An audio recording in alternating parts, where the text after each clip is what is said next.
Hello students, today I am going to solve sample question paper for science term 2 2021-22।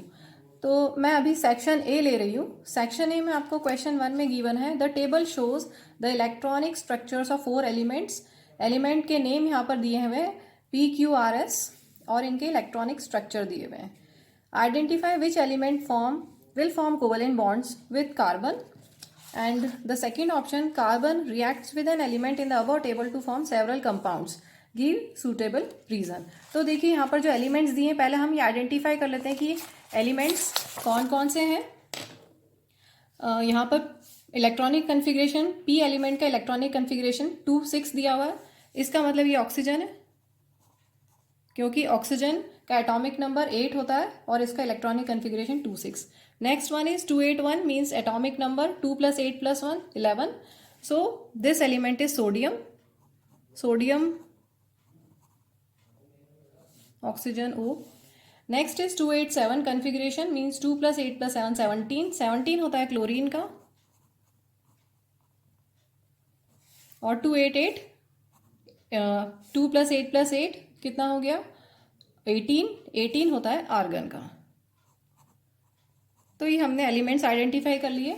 इसमें से अगर आप देखेंगे तो ऑक्सीजन नॉन मेटल है, oxygen is non metal, sodium is metal, chlorine is non metal and argon is inert gas. अब question देखते हैं। आपको यहाँ पूछा है क्वेश्चन में identify which element will form covalent bonds with carbon. देखिए कार्बन एक नॉन मेटल है। कार्बन का इलेक्ट्रॉनिक कन्फिग्रेशन क्या होता है, कार्बन का atomic number 6 and it has a configuration of 2 and 4। तो ये भी एक नॉन मेटल है। तो नॉन मेटल के साथ कार्बन एक नॉन मेटल है, इसके साथ कोवेलेंट बॉन्ड कौन बनाता है। इन जनरल नॉन मेटल के साथ कोवेलेंट बॉन्डिंग नॉन मेटल की ही होती है। इन जनरल मेटल्स और नॉन मेटल्स अगर आप लेंगे, अगर आप एक नॉन मेटल और एक मेटल लेंगे तो इन जनरल इनके बीच में होती है आयनिक बॉन्डिंग। और अगर दोनों नॉन मेटल्स होंगे तो एक तो ये नॉन मेटल है, दूसरा भी नॉन मेटल अगर होगा तो कोवेलेंट बॉन्डिंग होगी। तो कार्बन के साथ कोवेलेंट बॉन्ड्स कौन फॉर्म कर सकता है, ऑक्सीजन कर सकता है, नॉन मेटल है, और क्लोरीन कर सकता है क्योंकि वो भी नॉन मेटल है। तो ये पॉसिबल आंसर्स क्या क्या हो गए, P and R। So for first part P and R, these are two elements which will form covalent bonds with carbon। next part पूछा है कि carbon reacts with an element in the above table to form several compounds. तो carbon की ऐसी क्या property है कि वो इनसे रिएक्ट करके सेवरल कंपाउंड्स बनाता है। आप पढ़ सकते हैं कार्बन एंड इट्स बहुत सारे कंपाउंड्स होते हैं, कितने 3 मिलियन से भी ज़्यादा कार्बन के कंपाउंड्स प्रेजेंट है नेचर में, जो नेचर में आर्टिफिशियली मेड है, जो बाकी सारे एलिमेंट के कंपाउंड से भी ज़्यादा है। इतने ज़्यादा कार्बन के कंपाउंड्स हैं। तो ऐसा क्या है कार्बन में, carbon has a property of catenation है, टेट्रावेलेंसी। कैटिनेशन क्या होता है, unique ability of carbon to form bonds with other atoms. ठीक है, क्यों, why catenation, because carbon has very small size. 2 ही शेल्स होती हैं यहाँ पर, K शेल और L शेल, और स्मॉल साइज की वजह से ये जो कंपाउंड्स बनाता है वो बहुत स्टेबल होते हैं। It forms very stable compounds.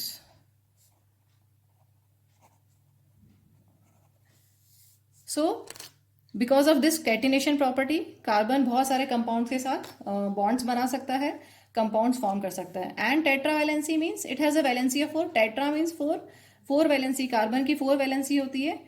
ये भी एक रीजन है जिसकी वजह से हम बोल सकते हैं कार्बन बहुत सारे एलिमेंट्स के साथ कंपाउंड्स फॉर्म कर सकता है, कंबाइन होके कोवेलेंट बॉन्ड बना के।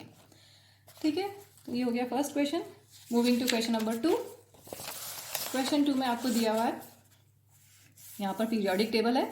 This is modern periodic table, और मैं सभी स्टूडेंट्स को कहती हूँ कि ये बेसिक फॉर्मेट, फर्स्ट 20 एलिमेंट्स का फॉर्मेट आप याद कर लीजिए क्योंकि ये बहुत काम आता है किसी भी क्वेश्चन में।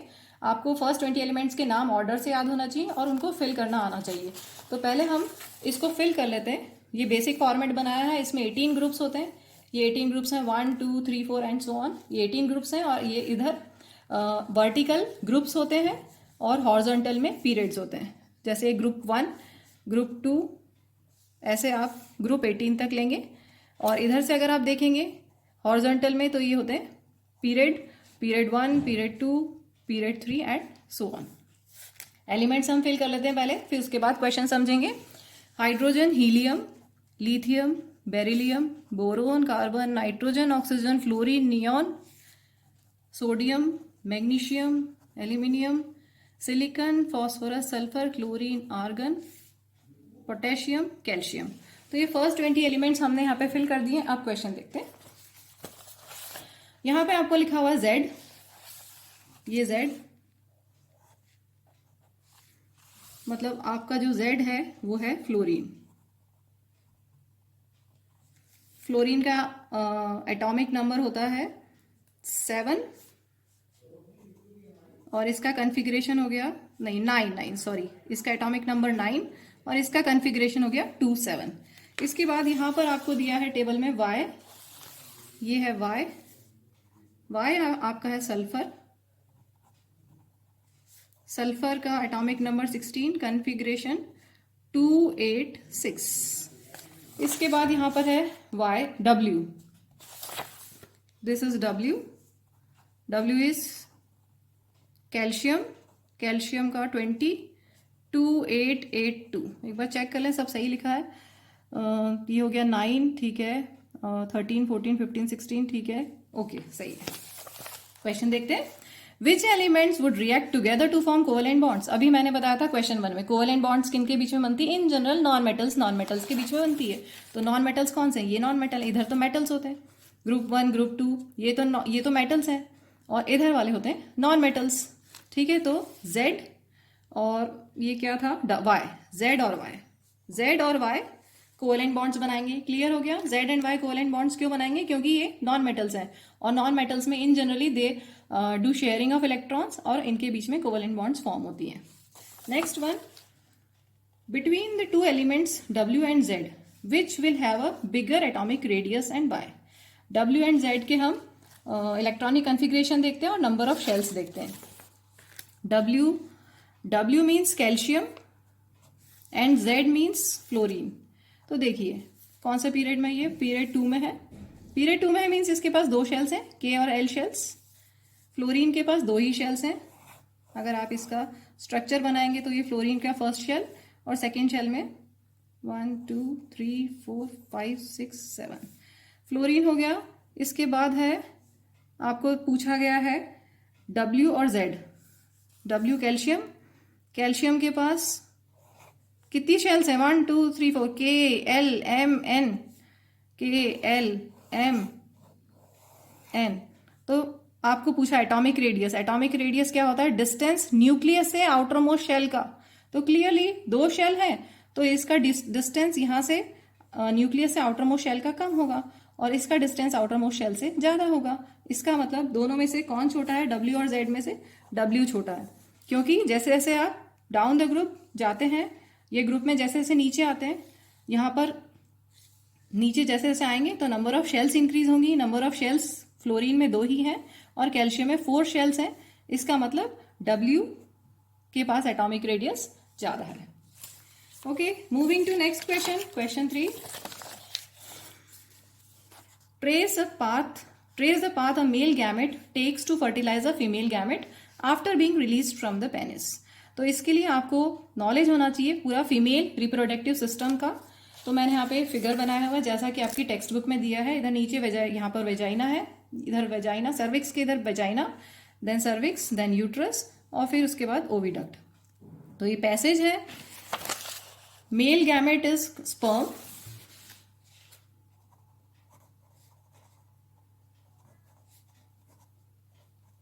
जब स्पर्म पेनिस को लीव करके वेजाइना में एंटर होता है, वेजाइना से होता हुआ सर्विक्स में जाता है, वेजाइना से सर्विक्स में, उसके बाद यूट्रस में और फिर उसके बाद फैलोपियन ट्यूब में जाता है और फैलोपियन ट्यूब में फर्टिलाइजेशन हो जाता है।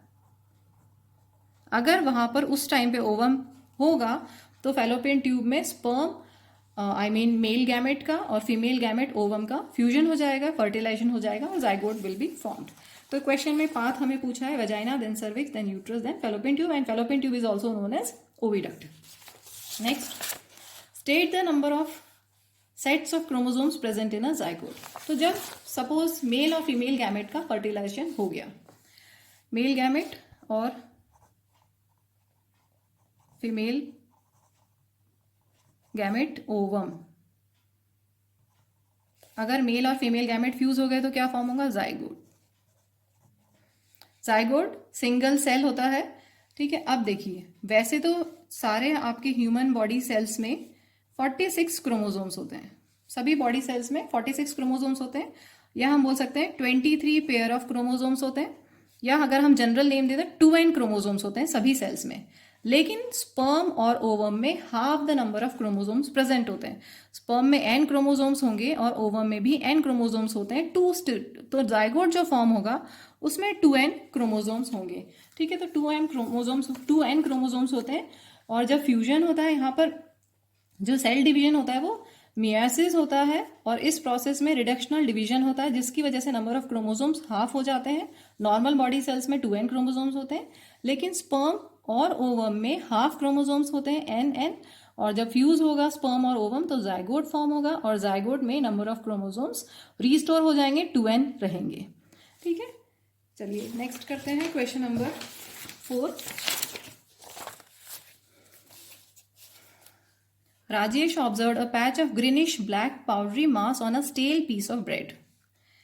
तो ये तो आपने बहुत बार क्लास 8 में, छोटी क्लासेस में आपने एक्टिविटी की हुई है, या आपने कभी देखा होगा कि ब्रेड के ऊपर ग्रीनिश ब्लैक पाउडरी मास डेवलप हो जाता है, तो that is because of bread mould, या बोल सकते हैं फंगस या राइजोपस, उसका साइंटिफिक नेम है राइजोपस या ब्रेड मोल्ड, ठीक है। तो organism responsible for this is rhizopus, and its specific mode of asexual reproduction is spore formation। spore formation से यहाँ पर होता है reproduction। तो इसको हम देखते हैं यहाँ पर, ये मैंने आपकी बुक से, टेक्स्ट बुक से लिया फिगर। तो यहाँ पर स्पोर फॉर्मेशन को एक्सप्लेन किया है इन्होंने। ये एक राइजोपस, हमने यहाँ पर राइजोपस बनाया, ब्रेड मोल्ड। इस तरह से अगर आप ब्रेड को जिसपे फंगस है उसको अगर माइक्रोस्कोप में अगर देखेंगे आप, तो आपको कुछ बहुत इस तरह का दिखाई देगा। इसमें हाइफे हैं, thread like structures, this is stem. यहाँ पर है blob like structures, these are blob like structures called sporangium. और स्पोरेंजियम में अंदर होते हैं स्पोर्स। जब स्पोर केस बर्स्ट होगा तो spores will be dispersed into air. तो नेक्स्ट पार्ट देखते हैं। फर्स्ट पार्ट का answer, organism responsible for this is rhizopus and mode of sexual reproduction is spore formation. Next is name its vegetative and reproductive part. तो vegetative part इसका है hyphae, these are thread like structures, hyphae, and its reproductive part is sporangia, they are tiny blob like structures, ये जो आप देख सकते हैं। Okay, moving to next question number 5. Mustard was growing in two fields, A and B. While field A produced brown colored seeds, field B produced yellow colored seeds. White field A produced brown colored seeds and field B produced yellow colored seeds. It was observed in field A, the offsprings showed only the parental trait for consecutive generations, whereas in field B, majority of the offsprings showed a variation in the progeny.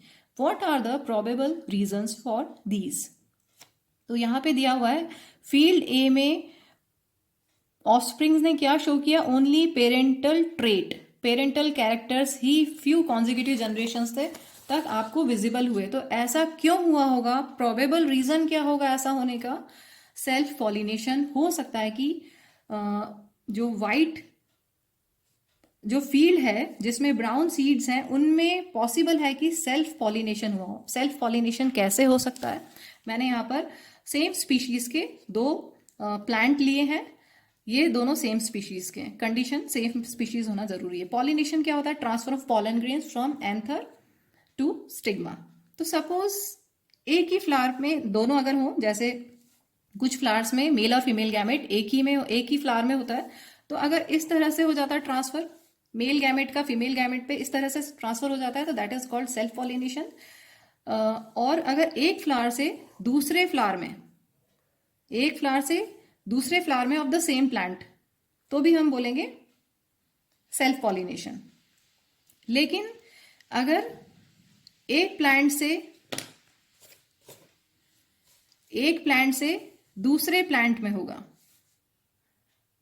मतलब यहाँ से अगर anther travel होके stigma पे, female part के stigma पे अगर जाते हैं, स्टिक होते हैं और पॉलिनेशन होता है, तो हम बोलेंगे यहाँ पर क्रॉस पॉलिनेशन हुआ।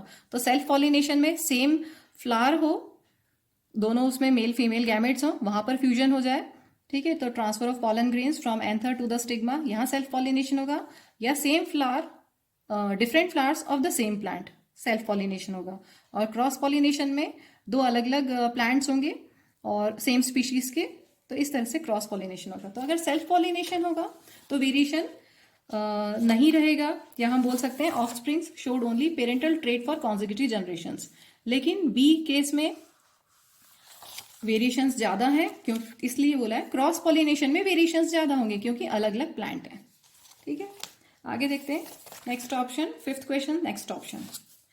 In an asexually reproducing species, if a trait X exists in 5% of a population and trait Y exists in 70% of the same population, which of the two trait is likely to have arisen earlier? Give reason.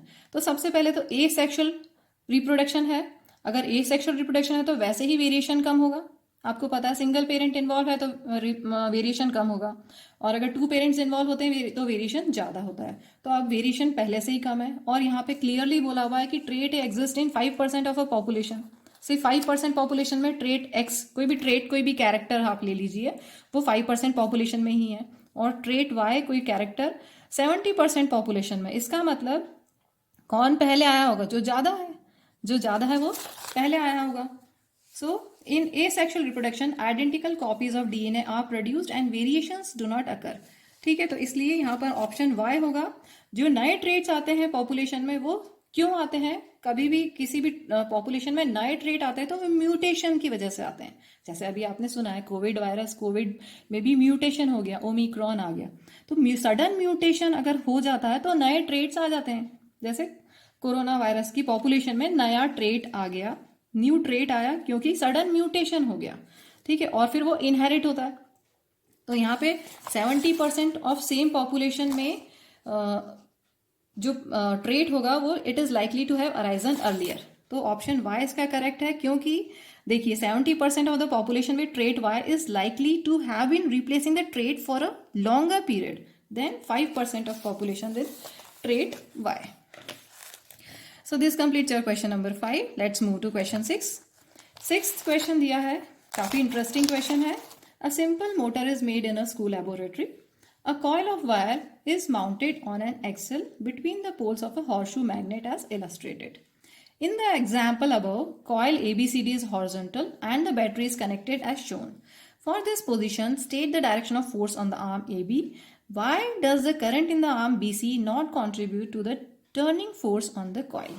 तो पहले यहाँ पे हम इसको थोड़ा सा समझते हैं। फर्स्ट ऑप्शन है ये, मोटर में इस तरह से कंस्ट्रक्शन होता है। यहाँ पर एक इधर हॉर्सशू मैग्नेट यहाँ पे लगाया हुआ है, उसका नॉर्थ पोल इस साइड और साउथ पोल इस साइड आपकी फिगर में दिया हुआ है, और एक ये रेक्टेंगुलर कॉइल है, यहाँ से इसको कनेक्ट किया हुआ है बैटरी से। पूरा फिगर अभी हम नहीं बना रहे हैं, सिर्फ जो मेन समझने का है वो हम बना रहे हैं। तो देखिए बैटरी ये ऐसे बना हुआ है बैटरी, तो ये पॉजिटिव टर्मिनल, ये negative terminal. Positive terminal means current ऐसे फ्लो होके करंट ऐसे जा रहा है। तो ए बी का आपको पूछा है, ए बी में फोर्स का डायरेक्शन क्या होगा? तो ए बी में हम ये देखेंगे कि यहाँ पर करंट का डायरेक्शन हमें मिल गया है, ये करंट का डायरेक्शन है आई। फील्ड का डायरेक्शन नॉर्थ से साउथ होता है, फील्ड का डायरेक्शन नॉर्थ से साउथ की तरफ। और आपको क्या फाइंड करना है? Direction of force. इस ए बी आर्म पे डायरेक्शन ऑफ फोर्स क्या होगा? तो जब भी आपको डायरेक्शन ऑफ फोर्स फाइंड करना हो तो आप यूज करेंगे फ्लेमिंग्स लेफ्ट हैंड रूल, और अगर आपको direction of induced current find करना होता है तो आप यूज करेंगे फ्लेमिंग्स राइट हैंड रूल। तो यहाँ पे है Fleming's left hand rule to find the direction of force. इसके लिए आप स्ट्रेच कर लीजिए आपका left hand such that your forefinger, middle finger and thumb are mutually perpendicular to each other. ये सेंट्रल फिंगर C से करंट के लिए मैं ले रही हूँ, फोर फिंगर F फील्ड के लिए, और थंब मोशन ऑफ कंडक्टर, या फिर हम उसको बोल सकते हैं मोशन या फोर्स। M ले रही हूँ मोशन के लिए, हम बोल सकते हैं फोर्स कंडक्टर पे ये लगेगा, ठीक है। तो अगर जब हम इनको स्ट्रेच करेंगे such that they are mutually perpendicular to each other, तो आपको यहाँ पर thumb will give you the direction of motion of conductor और direction of force acting on the conductor. तो यहाँ पे देखिए फील्ड, एफ से फील्ड, फील्ड इस डायरेक्शन में, तो ये फील्ड की डायरेक्शन में हमने रख दिया। अब करंट का डायरेक्शन हमें ये चाहिए, करंट ए से बी की तरफ जा रहा है, तो करंट यहाँ पर हम इसको ऐसे शिफ्ट कर देते हैं, तो ये फील्ड हो गया, दिख रहा है आपको, ये फील्ड का डायरेक्शन, ये करंट का डायरेक्शन। तो थंब किधर जा रहा है, थंब किधर जा रहा है, देखो ध्यान से, this is field, forefinger shows the direction of field, central finger shows the direction of current, C for C, and this thumb shows the direction of, दिख रहा है थंब डाउनवर्ड, थंब किधर है, डाउनवर्ड, मतलब ए B किधर जाएगा, downward, direction of force acting on the arm A B is downward. और अगर इसी को हम सी डी पे देखेंगे तो सी डी पे क्या होगा, करंट का डायरेक्शन नीचे की तरफ रहेगा, तो सी डी पे अपवर्ड फोर्स लगेगा। मतलब ये जो रेक्टेंगुलर कॉइल है अगर वो ऐसी रखी हुई है, ये ए बी है और ये सी डी, तो ए बी नीचे की तरफ जाएगा और सी डी ऊपर की तरफ जाएगा। So this completes your A part. Moving to next part. Why does a current in arm BC not contribute to the turning force on the coil? तो देखिए यहाँ पर BC को हम देखते हैं, इसमें पहले फोर्स हम देखते हैं। फोर्स का फॉर्मूला होता है, फोर्स कोई भी करंट कैरिंग लूप है, कोई भी करंट कैरिंग वायर है, करंट कैरिंग लूप है, तो उसके ऊपर फोर्स लगता है I B L sine theta. Actual में ये होता है आई एल क्रॉस बी, ये आप क्लास 12th में पढ़ेंगे, force I L cross B. इसमें एल होता है लेंथ वेक्टर, जो डायरेक्शन ऑफ करंट, जो जिसका डायरेक्शन करंट का डायरेक्शन होता है, और बी का जो भी डायरेक्शन हो। तो यहाँ पर फॉर्मूला हमारे पास है I L B sine theta, ठीक है। तो theta is the angle between length vector and magnetic field, या लेंथ वेक्टर किधर होता है, जिस डायरेक्शन में करंट है, तो करंट इस डायरेक्शन में। यहाँ पे बीसी के बारे में, सेकेंड पार्ट में बीसी के बारे में पूछा है कि बीसी कंट्रीब्यूट क्यों नहीं करी, तो बीसी पे हम फोकस करते हैं। बीसी पे करंट ये डायरेक्शन है, देखिए ध्यान से, बीसी में करंट ये डायरेक्शन है और फील्ड का भी यही डायरेक्शन है। तो करंट या हम लेंथ वेक्टर, क्योंकि यहाँ पर लेंथ वेक्टर है, करंट का डायरेक्शन और लेंथ वेक्टर का डायरेक्शन सेम होता है, तो लेंथ वेक्टर का डायरेक्शन या करंट का डायरेक्शन बोले आप, और फील्ड का डायरेक्शन दोनों सेम है, मतलब थीटा, इनके बीच का एंगल कितना है, थीटा 0 डिग्री है। और आपको पता है साइन 0 डिग्री इज 0, तो यहाँ पे जब 0 रखोगे तो ये पूरा 0 हो जाएगा, मीन्स बीसी के ऊपर फोर्स नहीं लग रहा है, बीसी पे 0 फोर्स लग रहा है। इसलिए current in the arm BC will not contribute to the turning force on the coil, क्योंकि इसके ऊपर जो फोर्स लग रहा है वो 0 लग रहा है। 0 क्यों लग रहा है फोर्स, इसलिए क्योंकि थीटा 0 है। Okay, moving to next part, second option of question number 6। A circuit contains a battery, ये बैटरी है, variable resistor and a solenoid. The figure below shows the magnetic field pattern produced by the current in the solenoid. आपको सब कुछ दिया हुआ है, magnetic field patterns भी दिए हुए हैं, बहुत इजी है। State how the magnetic field pattern indicates regions where the magnetic field is strong. Figure से आप देख के बता सकते हैं कि मैग्नेटिक फील्ड कहाँ ज्यादा होगी, कहाँ स्ट्रांग होगी, जहां पर मैग्नेटिक फील्ड लाइंस क्राउडेड होती हैं, जहां पर मैग्नेटिक फील्ड लाइंस क्राउडेड होती हैं वहां स्ट्रांगर होती है। तो देखिए relative closeness of field lines indicate the strength of magnetic field. Since field lines are crowded around the ends of solenoid, ends पे आप देखेंगे तो फील्ड लाइंस क्राउडेड हैं, hence these are the regions of strongest magnetism. एक चीज और आप देख लीजिए, ये पॉजिटिव टर्मिनल है, इधर नेगेटिव टर्मिनल, करंट ऐसे जाएगा, जब करंट सोलिनॉइड में जाता है तो सोलिनॉइड बिहेव्स लाइक अ बार मैग्नेट। तो सेम ये पैटर्न वैसा ही है जैसा आपने बार मैग्नेट में स्टडी किया है। बार मैग्नेट में भी इसी तरह से आपने एक्टिविटी भी की थी, जिसमें बार मैग्नेट में किस तरह से फील्ड लाइंस का पैटर्न बनता है वो हमने आयरन स्प्रिंकल करके स्टडी किया था। तो सोलिनॉइड ऑल्सो बिहेव्स लाइक अ बार मैग्नेट, और जैसा बार मैग्नेट में फील्ड लाइंस बनती हैं सेम वैसी सोलिनॉइड में भी बनती हैं। जब यहाँ पर इस तरह से करंट जाएगा तो इस साइड साउथ पोल आएगा और यहाँ पर नॉर्थ पोल होगा, पोलैरिटी डेवलप हो जाएगी, क्योंकि सोलिनॉइड बिहेव्स लाइक अ बार मैग्नेट। तो बार मैग्नेट में जो साउथ पोल और नॉर्थ पोल होते हैं वो इस तरह से बनेंगे, पैटर्न बनेगा।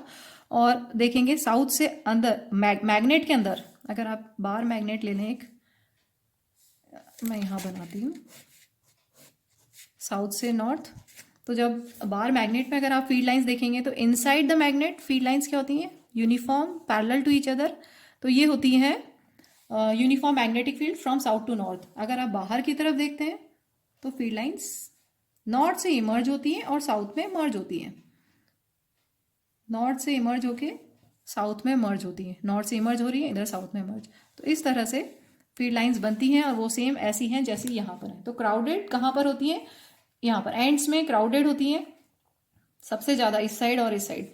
इसलिए इसका आंसर यही हो गया कि फील्ड लाइंस कहाँ स्ट्रांग होती हैं, around the ends of solenoid. Next part, question 6 B part, what happens to the magnetic field when the current in the circuit is reversed. तो बिल्कुल सिंपल है, अगर हम करंट का डायरेक्शन रिवर्स करेंगे तो मैग्नेटिक फील्ड भी रिवर्स हो जाएगी, मैग्नेटिक फील्ड लाइंस के डायरेक्शन रिवर्स हो जाएंगे। अगर इधर नेगेटिव और इधर पॉजिटिव ले लें तो ये जो हमने करंट यहाँ पर मैग्नेटिक फील्ड लाइंस का डायरेक्शन शो किया है वो अपोजिट हो जाएगा, इधर नॉर्थ पोलैरिटी आ जाएगी, इधर साउथ पोलैरिटी आ जाएगी, और ये डायरेक्शन जो बनाया मैंने वो रिवर्स हो जाएगा। Okay, this completes your question number 6. Now move to question number 7. There are two options in this, very interesting. DDT was sprayed in a lake to regulate breeding of mosquitoes. DDT होता है dichloro diphenyl ट्राइक्लोरोइथेन, और एक non biodegradable substance होता है जो degrade नहीं होता, decompose नहीं होता और नेचर में बहुत सालों तक बना रहता है। How would it affect the trophic levels in the following food chain associated with the lake. तो जब डीडीटी को आपने स्प्रे किया है, नॉन बायोडिग्रेडेबल है, तो ये एक्यूमुलेट होता जाएगा जनरेशन, एक ट्रॉपिक लेवल से, ये एक ट्रॉपिक लेवल से दूसरे ट्रॉपिक लेवल, दूसरे इस ट्रॉपिक लेवल से इस ट्रॉपिक लेवल। एक्वेटिक एनवायरनमेंट में कुछ है, उसको प्लैंकटन ने कंज्यूम किया, प्लैंकटन को स्मॉल फिश ने कंज्यूम किया, स्मॉल फिश को लार्ज फिश ने कंज्यूम किया और लार्ज फिश को हॉक ने कंज्यूम किया। तो एट एवरी ट्रॉपिक लेवल क्या होगा, डीडीटी एक्यूमुलेट होता जाएगा, क्योंकि ये डिग्रेड नहीं हो सकता, नॉन बायोडिग्रेडेबल है। DDT being a non biodegradable substance will enter the food chain from the first trophic level, क्योंकि हमने यहाँ पर डीडीटी स्प्रे किया है। Non biodegradable pesticides accumulate progressively at each trophic level, this is known as biological magnification. So magnify होते होते, accumulation increase होते होते, हॉक में सबसे ज्यादा, hawk will have highest level of harmful substances, और यहां पर हम डीडीटी ले सकते हैं। This completes your first option. Moving to second option, in the following food chain vertical arrows indicate energy lost to the environment. ये vertical arrows हैं ACE, energy lost to the environment, and horizontal arrows indicate energy transferred to the next trophic level. यहां पर green plants हैं, green plants को consume किया dear ने, dear को consume किया टाइगर ने। ठीक है, तो एनर्जी क्या शो करते हैं ये, energy transferred to the next trophic level. Which one of the 3 vertical arrows and which one of the 2 horizontal arrows will represent more energy transfer. तो देखें, अगर ग्रीन प्लांट्स को डियर ने कंज्यूम किया है, डियर को टाइगर ने consume किया है, तो क्या होगा, 10% लो आपने पढ़ा है, जो एनर्जी है वो 10% एनर्जी ही ट्रांसफर होती है, बाकी एनर्जी कहाँ चली जाती है, बाकी एनर्जी जाती है कुछ एनवायरनमेंट में, कुछ एनर्जी उसके डाइजेशन में, कुछ उसका वर्क करने में, कुछ ग्रोथ और रिप्रोडक्शन करने में एनर्जी चली जाती है, यूज कर लेते हैं ऑर्गेनिजम्स। ओनली 10% लॉ होता है कि सिर्फ 10% एनर्जी ही is available to the next trophic level. तो सपोज अगर आपके यहाँ पर फूड चेन है, ग्रीन प्लांट्स, इसके बाद है डियर और फिर है टाइगर। अगर सपोज ग्रीन प्लांट्स के पास सपोज 1000 जूल ऑफ एनर्जी है, तो 10% एनर्जी ही नेक्स्ट ट्रॉपिक लेवल के लिए अवेलेबल होगी। तो इसका अगर 10% करोगे तो 100 जूल, और उसका 10% करोगे तो 10 जूल। तो यहाँ पर क्या हुआ, एनर्जी कम होती जा रही है। तो सबसे ज्यादा एनर्जी किन के पास है, यहाँ पर। तो इन्होंने यहाँ पे पूछा है कि एनर्जी ट्रांसफर में सबसे ज्यादा एनर्जी किसके पास होगी, कौन से हॉरिजॉन्टल एरो कौन सा रिप्रेजेंट करेगा सबसे ज्यादा एनर्जी, बी। ठीक है, तो बी रिप्रेजेंट करेगा। और अगर वर्टिकल एरोज में देखें तो भी सबसे ज्यादा एनर्जी यहीं पर होगी, बाकी जैसे जैसे आप ट्रॉपिक लेवल्स में बढ़ते जाते हो एनर्जी लॉस बढ़ता जाता है 10% लॉ के अकॉर्डिंगली। तो A and B are correct answers. So this completes your section A. Okay, thank you.